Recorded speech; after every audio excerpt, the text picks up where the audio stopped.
উত্তরবঙ্গের ধারাবাহিক ইতিহাস পর্যালোচনা করলে বিশেষ কয়েকটি বৈশিষ্ট্য চোখে পড়ে। প্রথমত, উত্তরবঙ্গ আদিমতম মানব গোষ্ঠীর অন্যতম পীঠস্থান।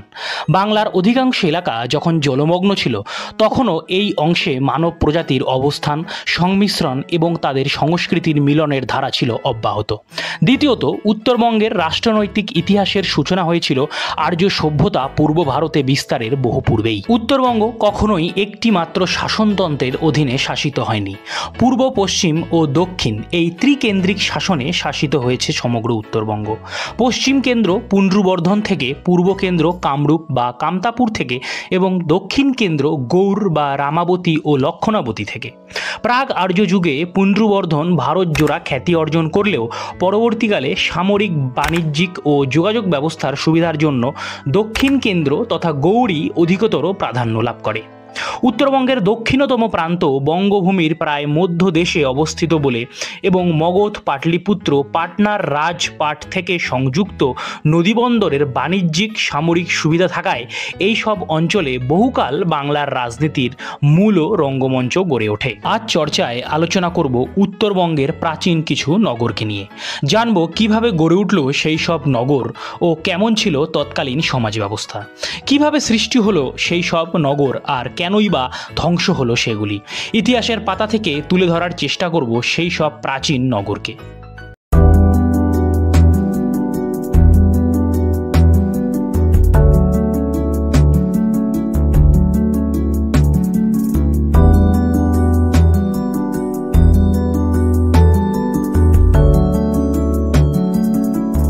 প্রাচীন পুন্ড্রবর্ধন ছিল উত্তরবঙ্গ তথা বাংলার এক প্রাচীন নগরী। বাণিজ্য, শিক্ষা ও সংস্কৃতির দিক দিয়ে এই নগরী প্রাচীন বিদিশা ও শ্রাবন্তীর চেয়ে কোনো অংশে কম ছিল না। করতোয়া নদীর তীরবর্তী এই নগরীর তীর্থ মাহাত্ম্যও ছিল। হিউয়েন-সাং এই নগরীর প্রশংসা করেছেন। বগুড়ার নিকটবর্তী মহাস্থান গড়ি ছিল এই প্রাচীন পুন্ড্রবর্ধন নগরী। এখানে খনন কাজ চালিয়ে যেসব প্রাসাদ, মন্দির, মূর্তি, প্রাচীর ও অন্যান্য দ্রব্যাদি পাওয়া গেছে, তার থেকেই বোঝা যায় এই নগরী কত সমৃদ্ধ ছিল। কোটিবর্ষ বা বানগড়। কোটিবর্ষ ছিল প্রাচীন পুন্ড্রবর্ধনের অন্তর্গত একটি প্রসিদ্ধ নগর। এই কোটিবর্ষেরই অন্য নাম বানগড়। বর্তমান দক্ষিণ দিনাজপুরের পুনর্ভবা নদীর তীরবর্তী গঙ্গারামপুর থানার বানগড়ই সেই প্রাচীন কোটিবর্ষ। মুসলমান আমলে এর পরিচিতি ছিল দেবী কোট নামে।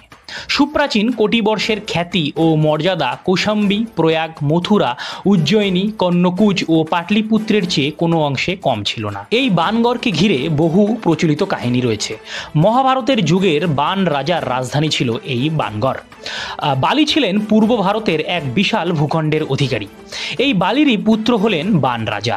বান রাজার কন্যা উষাকে হরণ করেন কৃষ্ণ পৌত্র অনিরুদ্ধ।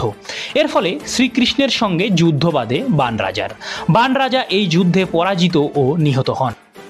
বান রাজার দুই হাত কেটে শ্রীকৃষ্ণ যে জায়গায় ফেলেন তা করদহ নামে পরিচিত। কাছেই রয়েছে বংশীহারি থানা।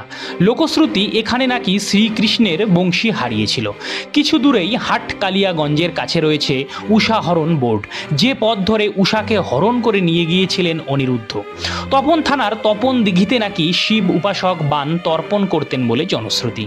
বানগড়ের অমৃত কুণ্ড ও জীবন কুণ্ডে স্নান করে পুণ্যার্জনের জন্য প্রতি বছর বহু পুণ্যার্থী বারুণী স্নানের সময় ভিড় করেন এখানে।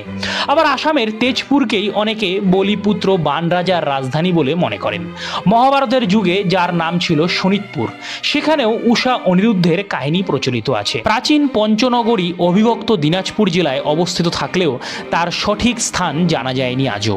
তবে সোমপুরের অবস্থান যে রাজশাহীতেই ছিল সে বিষয়ে আজ আর সন্দেহ নেই। ধর্মপালের সময় থেকেই প্রাচীন পাহাড়পুর সোমপুর নামে খ্যাতি অর্জন করে।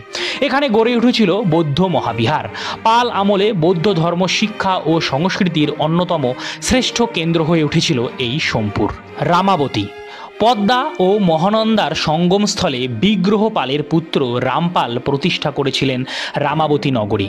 সন্ধ্যাকর নন্দীর রামচরিত গ্রন্থে এই রামাবতী নগরীর সুন্দর বর্ণনা আছে। লক্ষণাবতী। সেন আমলে লক্ষণ সেন মহানন্দা গঙ্গার তীরে গড়ে তুলেছিল লক্ষণাবতী।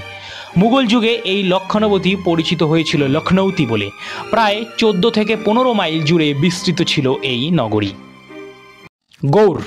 প্রাচীন বাংলার গৌড় নগরীর খ্যাতি ছড়িয়ে পড়েছিল সারা ভারতবর্ষে। কলহনের রজত রঙ্গনী থেকে সন্ধ্যাকরের রামচরিত এমনকি বাৎসায়নের কামসূত্রেও গৌড়ের সমৃদ্ধির কথা বলা হয়েছে। প্রাক বৈদিক এবং পৌরাণিক যুগেও গৌড়ের সুনাম ছিল। বর্তমান মালদহ জেলার গৌড়ে মুসলিম যুগের স্থাপত্য নিদর্শনগুলি আজও দর্শক টানে। পান্ডুয়া, মালদহের অদূরে পান্ডুয়াও একসময় সমৃদ্ধ নগর হয়ে উঠেছিল। পান্ডুয়ার প্রাচীন প্রাসাদও মসজিদের ধ্বংসাবশেষ উন্নত স্থাপত্য শৈলীর পরিচয় দেয়।